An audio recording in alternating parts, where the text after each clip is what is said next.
আপনিও জীবনে জিততে পারবেন না। আপনি আপনার বাবা মাকে আঘাত করেছেন, তাদের বিরুদ্ধে বিদ্রোহ করেন, তাদেরকে ছেড়ে চলে যান, আপনি খেয়াল খুশি মতো যা ইচ্ছা করেন এটা ভেবে যে আমি জীবন উপভোগ করছি, আমাকে স্বাধীন থাকতে দাও। আপনি কখনোই সুখের নাগাল পাবেন না। আপনি সব সময় ব্যর্থ হবেন, কারণ যে কষ্ট আপনার বাবা মাকে আপনি দিয়েছেন, আপনার মনে সন্দেহ থাকতেই পারে, আপনার মনে এই প্রশ্ন থাকতেই পারে যে কেন আমরা এই ধর্ম পালন করছি। এতে কোনো সমস্যা নেই, কিন্তু আপনার বাবা মায়ের সাথে যে ব্যবহার আপনি করেছেন তা ছিল নির্দয়। তারা আপনাকে দিয়েছেন ভালোবাসা, আর প্রতিদানে আপনি যন্ত্রণা ছাড়া কিছুই দেননি। ইন্নাহুম কানু খাসিরিন। আপনি হয়তো হুবহু বর্ণিত উদাহরণের মতো না, তো আল্লাহ কি বলেন? ওয়ালিকুল্লি দারাজাতিম মিম্মা আমিলু। আর প্রত্যেকের প্রাপ্য রয়েছে তাদের কাজের অনুপাতে। অন্য কথায়, কোনো মানুষ অনেক বেশি বিদ্রোহী, কেউ কিছুটা বিদ্রোহী। কোনো মানুষ এখন আর নামাজ পড়ে না, কোনো মানুষ কিছু একটা হারাম কাজ করে, বিদ্রোহ করছে। কেউ সম্পূর্ণভাবে ইসলাম ত্যাগ করছে, আর এখন ইসলামকে অভিশাপ দিচ্ছে, কোরআনকে অভিশাপ দিচ্ছে। আপনার গুনাহের মাত্রা অনুযায়ী আল্লাহ আপনার সাথে ব্যবহার করবেন। তো যদিও আল্লাহ একটি চিত্র তুলে ধরেছেন যা হলো সবচেয়ে খারাপ উদাহরণ, এর অর্থ এই নয় যে সবার অবস্থা এই চিত্রের মতো। আল্লাহ নিজের স্বীকৃতি দিয়েছেন আর বলেছেন, ওয়ালিকুল্লি দারাজাতিম মিম্মা আমিলু ওয়ালিউফিয়াহুম আমালাহুম ওহুম লা ইউজলামুন। তাদেরকে পরিপূর্ণভাবে প্রতিদান দেওয়া হবে, আর তাদের উপর কোনো জুলুম করা হবে না। এখন আমি মনোযোগ দিচ্ছি বাবা মাদের দিকে, যারা এই ধরনের ভোগান্তির মধ্য দিয়ে যাচ্ছেন। আল্লাহ আজ্জা ওয়া জাল্লা আমাদের সকল বাবা মাকে রক্ষা করুন এইরকম কঠিন সময়ের মুখোমুখি হওয়া থেকে। কিন্তু প্রথমত, এটা এমন একটি বাস্তবতা যা নবীরাও এড়িয়ে যেতে পারেননি। নূহ আলাইহিস সালামকে এর সম্মুখীন হতে হয়েছিল, ইয়াকুব আলাইহিস সালামকেও এর সম্মুখীন হতে হয়েছিল, রাইট? ইব্রাহিম আলাইহিস সালামও এটা নিয়ে শঙ্কিত ছিলেন। যদিও তার সন্তানেরা ছিলেন অসাধারণ, তবুও তিনি এই বিষয়ে শঙ্কিত ছিলেন। তিনি এই ব্যাপারে দোয়া করেছিলেন, অজনুবনি ও বানিয়া আন্না আবুদাল আসনাম। আমাকে এবং আমার সন্তানদেরকে মূর্তি পূজা থেকে বিরত রাখুন। এটা ছিল ইব্রাহিম আলাইহিস সালামের দোয়া। তো এটা এমন না যে আমরা কখনোই এই উদ্বেগ থেকে মুক্ত হতে পারবো। কিন্তু আমি আপনাদেরকে একটি জিনিস বলবো, এই আয়াতটির মধ্যে একটা ইশারা আছে। যখন আপনার ছেলের বয়স 18, 19, 20, 25, 28 বা 30 হয়ে যায়, সে তখন প্রাপ্তবয়স্ক। হয়তো সে কম বয়সী, হয়তো খুবই অপরিপক্ক প্রাপ্তবয়স্ক, যে মারাত্মক ভুল করে ফেলতে পারে, কিন্তু তারপরেও সে একজন প্রাপ্তবয়স্ক। যখন সন্তান প্রাপ্তবয়স্ক হয়ে যায় আর তারা জীবনে ভুল করে ফেলে, তখন আপনার ভূমিকা কি হবে? আপনাকে এবং আমাকে মনে রাখতে হবে, রুফি আল কলম, আমলনামার কলম উঠিয়ে ফেলা হয়েছে। আমাদের কাজ ছিল তাদেরকে লালন পালন করা যতদিন না তারা প্রাপ্তবয়স্ক হয়ে যায়। যখন তারা প্রাপ্তবয়স্ক হয়ে যায়, তখন থেকে আল্লাহর সাথে তাদের জবাবদিহিতা সরাসরি। এই বয়সে যত বেশি আপনি তাকে কন্ট্রোল করতে চাইবেন, যত বেশি আপনি তাকে বলবেন কি করতে হবে, যত বেশি আপনি তাকে বলবেন যে তোমার বয়স 18, 20, 25 হয়েছে, নামাজ পড়ো, নামাজ পড়ো, নামাজ পড়ো, তত বেশি সে নামাজ থেকে দূরে সরে যাবে, তত বেশি সে বিরক্ত হবে। যখন তার সাথে আপনার দূরত্ব তৈরি হয়ে যাবে, সে আর আপনার সাথে কোনো কিছু করতে চাইবে না। সে আপনাকে দেখবে মা হিসেবে, যে তাকে ভালোবাসে। কিন্তু যখনই সে দেখবে যে আপনি মুখ খুলছেন, তখন বলবে, এই তো মা আবার নামাজ নিয়ে লেকচার শুরু করবে, মা আমাকে পুরনো আলোচনা শুনিয়ে দিবে, কিভাবে তওবা করতে হবে, অথবা কিভাবে আমার উচিত ওই মেয়েটির সাথে কথা বলা বন্ধ করা। ও গড, আমি আর বাসায় আসবো না, আমি বাইরে যাব, আমি আর সহ্য করতে চাই না। আর মায়েরা হয়তো বলবেন, আমি চেষ্টা করেছি দাওয়াতি কাজ করতে, আপনি কি করতে বলেন?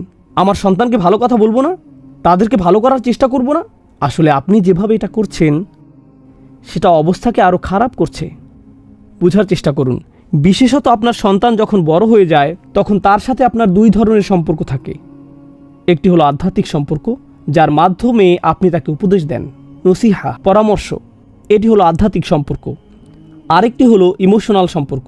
একজন মা তো মাই, তিনি তার সন্তানকে ভালোবাসেন। যদি সন্তান পৃথিবীর সবচেয়ে খারাপ মানুষও হয়, তারপরেও তিনি তার সন্তানকে ভালোবাসেন। তার বয়স যদি 45 বছরও হয়, তারপরেও সে তার মায়ের কাছ থেকে ইমোশনাল সাপোর্ট চায়। তখনও সে তার মায়ের কাছে ছুটে যায়, ভালোবাসা এবং যত্ন পাবার আশায়। বাকি সবাই মুখ ফিরিয়ে নিলেও আমার মা কখনোই আমার থেকে মুখ ফিরিয়ে নেবেন না। এই দুইটি জিনিস, আধ্যাত্মিক পথ নির্দেশক হিসেবে আপনার ভূমিকা এবং একজন মা বা বাবা হিসেবে আপনার ভূমিকা, এগুলো দুইটি আলাদা জিনিস।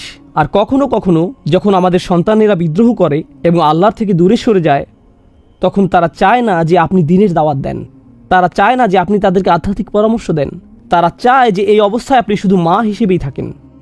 শুধু খাবার রান্না করে দিন, কিছু সময়ের জন্য দিনের কথা বন্ধ রাখুন, সম্পর্কটা টিকিয়ে রাখুন। কারণ আপনি জানেন গত 10 বার আপনি যখন এই প্রসঙ্গ তুলেছেন তখন কি ঘটেছিল। বাবাকে পরামর্শ দিন, তিনি যাতে রেগে না যান। ছেলে বাসায় আসে প্রতি মাসে একবার, আর এই সময়টুকুতে বাবা বলে দিলেন, এতদিন পর তোমার আসার সময় হলো। আর ছেলে বলল, এই জন্যই আমি আসি না, কারণ আপনি এভাবে কথা বলেন। আর সে আবারও বের হয়ে গেল। কি পেলেন আপনি? কি পেলেন?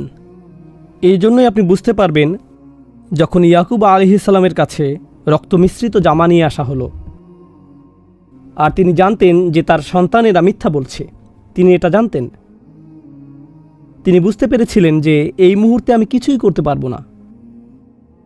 তো যে শব্দগুলো তার মুখ থেকে বের হয়ে গিয়েছিল, সেই শব্দগুলো চিরকাল অনুপ্রেরণা যোগাবে যাদের প্রাপ্তবয়স্ক সন্তান তাদের কন্ট্রোলের বাইরে চলে গেছে। فصبر جميل والله المستعان على ما تصفون। আমাকে এখন দেখাতে হবে সুন্দর ধৈর্য।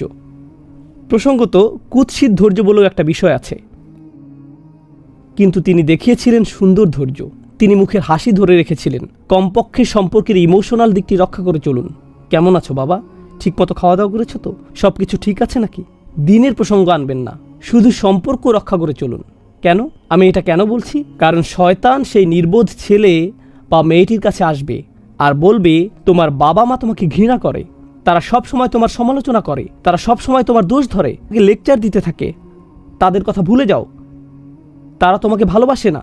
যদি তারা ভালোই বাসতো তাহলে কি এভাবে কথা বলতে পারতো? তখন সে চলে যাবে অনেক অনেক অনেক দূরে। মা বাবা হিসেবে এখন আপনার কাজ হলো, কাজটি সম্ভবত গভীর রাতে উঠে ডায়াপার পরিবর্তন করার চেয়েও কঠিন, এবং যখন তাদের জ্বর আসতো তখন রাত 2টার সময় হাসপাতালে নিয়ে যাওয়ার চেয়েও কঠিন। আর স্কুল জীবনে তাদের তত্ত্বাবধান করা, তাদেরকে রেডি করানো, সেই সকল ক্লান্তিকর বছর যা আপনি পার করেছেন তা ছিল আসলে সহজতর।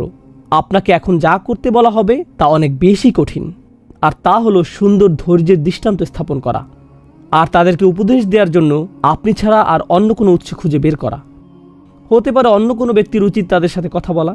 প্রসঙ্গক্রমে একটা নির্দিষ্ট বয়সে আমাদের সন্তানেরা মনে হয় যেন এমনভাবে প্রোগ্রাম করা থাকে, আর আপনিও একসময় এমন ছিলাম। আপনি যে কারো কাছ থেকে উপদেশ নিতে প্রস্তুত ছিলেন শুধুমাত্র আপনার বাবা ছাড়া। যদি এটা আপনার বাবার কাছ থেকে আসে আপনি তখন বিরক্ত হয়ে যান। তিনি মুখ খোলারও আগে আপনার মা বললেন, এই ভিডিওটি দেখো, এই শাইখের আলোচনা শোনো, এটা শোনো। ও আল্লাহ, মা আবার শুরু করেছে। মানুষ আমার কাছে আসে, তারা আমাকে বলে, জানেন আমি আপনাকে ঘৃণা করি। আমি বলি, আমার অপরাধ কি? সমস্যা আপনার না। আমার মা সব সময় আমাকে আপনার ভিডিও দেখতে বলে। দয়া করে আপনার সন্তানকে আমার ভিডিও দেখতে বাধ্য করবেন না। আমি আপনাদের বলছি, আপনি তাদেরকে আরও দূরে ঠেলে দিচ্ছেন। এটা উপকারে আসছে না। ধর্ম জোর করে খাইয়ে দেওয়ার বিষয় না। শুধুই মা বাবা হয়ে থাকুন, শুধুই বাবা মা হয়ে থাকুন। তারা যতই বিদ্রোহী হোক, এই অবস্থায় তারা আপনার কাছ থেকে অন্য কিছু চায়। তো পরবর্তী কথাগুলোর মাধ্যমে খুতবা শেষ করছি। এমনকি সূরা লোকমানেও, যেটা হলো কোরআনে প্যারেন্টিংয়ের উপর সবচেয়ে দীর্ঘ অনুচ্ছেদ, কোরআনের অন্য কোনো জায়গায় এমন বড় আকারে প্যারেন্টিং বিষয়ক বর্ণনা আসেনি। যদিও এটাও খুব বড় না, কিন্তু এটি লোকমান আলাইহিস সালামকে নিয়ে। কিন্তু দেখুন কিভাবে আল্লাহ আযজা ওয়া জাল্লা এটাকে বর্ণনা করেছেন। ওয়া ইয ক্বালা লুকমানু লিইবনিহি ওয়া হুয়া ইয়াইযুহু, এই অংশটিতে কয়েকটি শর্ত এসেছে। যেই সঠিক মুহূর্তটিতে লোকমান তার ছেলেকে বললেন, যখন তিনি তাকে পরামর্শ দেওয়ার অবস্থায় ছিলেন। অন্য কথায়, লোকমান তার ছেলেকে একটার পর একটা লেকচার দিয়ে যাননি।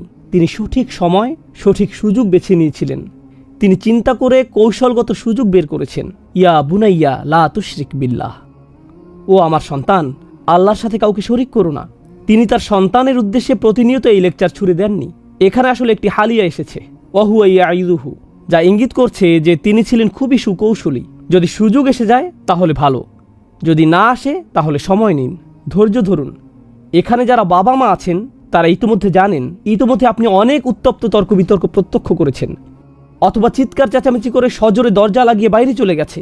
আপনি ইতিমধ্যে জানেন যে আপনি যদি সেই কথাগুলো আবারও শুরু করেন, একইভাবে এটার সমাপ্তি ঘটবে। এই বিষয়ে বিচক্ষণ হন, একই ফাঁদে আবারও পড়বেন না। আমি কখনোই এরকম পিতা হতে চাই না যে বলবে ওয়াইলাকা আমিন। এমন অবস্থায় পৌঁছে গিয়ে যখন আমি ধৈর্য হারিয়ে ফেলবো আর অভিশাপ দেওয়া শুরু করব। আর আমি কখনোই আমার সন্তানদের থেকেও এটা শুনতে চাই না যে এই ধর্ম আগের যুগের গল্প ছাড়া আর কিছুই না। আর তারা এটা এজন্য বলছে না যে তারা ধর্মের প্রতি ঈমান হারিয়েছে, তারা এটা বলছে কারণ তারা তাদের বাবা মার উপর বিরক্ত। এটা তাদের ধৈর্যের বাইরে চলে গেছে। এই উত্তাপ, এই সংঘর্ষকে কমিয়ে আনতে হবে।